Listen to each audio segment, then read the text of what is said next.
Recently, I spent 5 days rambling in the sky, or more conventionally, hiking in the high country of Colorado. I walked about 40 miles, but I didn't actually get anywhere. I've spent a lot of time since then trying to make sense of those days.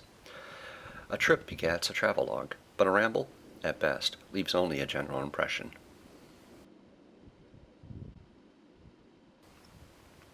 Perhaps the simplest way of describing feelings the ramble left is to call it a Rocky Mountain high. Yet, if you've never experienced that high, this cliché won't help you understand that feeling. So, I'm going to try to map it out for you.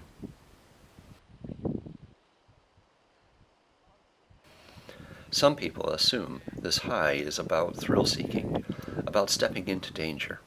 They assume it is an adrenaline rush from creeping across snow and ice until you can peek over a cornice which might collapse in an avalanche.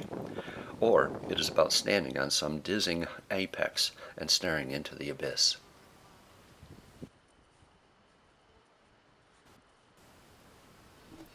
I may enjoy a bit of that thrill, but I'm not foolhardy. I may accept the chance of cold and blisters and scrapes, but nothing worse than that, because I want to be out there again tomorrow. Other people assume that the attraction to the mountains is really just a macho thing. If you're trekking uphill and working up great rivers of sweat, you must be in a lot of pain, and the only reason to choose pain over an afternoon in, let's say, a hammock is to show off somehow. Yes, there is a difference between lounging on a beach and striding up a mountain, but it is not that you feel pain, rather, you feel more. When I am pushing up a talus slope, I'm huffing like a steam engine.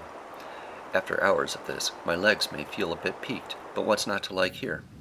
The pulmonary bellows are pushing air through me, my cardio pump is driving blood into my muscles, and my legs are lifting and stepping, carrying me up and up.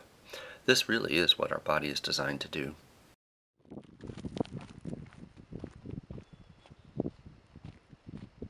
And when you are doing it, you feel and sense everything, not just lungs and legs, but also the texture of the scree you are climbing. You feel the wind as it chills the trickle of sweat between your shoulder blades. You notice that the light changes subtly as you rise above the valley haze. You can hear the difference between the wind on the meadows and on snow, and how that is completely different from the way that it howls across a rocky crag. The smells are of rocks and snow, but also a hint of lavender and sage mixed in from the alpine meadow.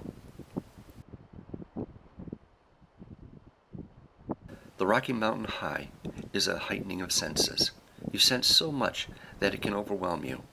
But one thing that you are crystal clear on is that you are really alive, here and now, something that your cousin in the hammock may be doubtful about.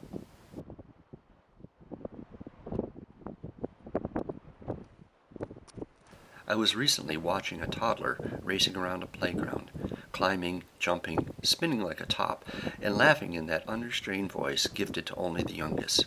And all of a sudden, I understood my rambles. What I remember of my walks are the running around in the snowfields by a frozen lake, barefoot, and the glissading down from Torres Peak. I turned a few pirouettes, spinning on the cusp of Argentine Pass. I splashed across a number of icy streams in Chihuahua Gulch.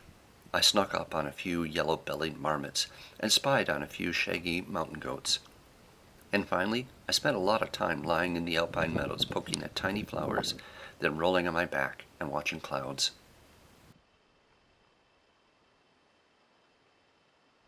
The clouds, too, had their dance moves.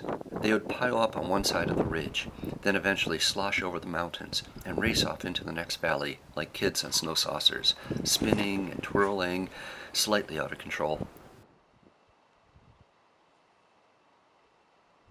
My rambles were joyous because the high mountain was my playground. I really think our bodies need to play.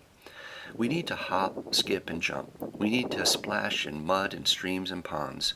We need to drop rocks at high mountain tarns and listen to them go kerplunk. As long as our souls are being carried around in these bodies of flesh and blood, we need to play. It really is what we were designed to do.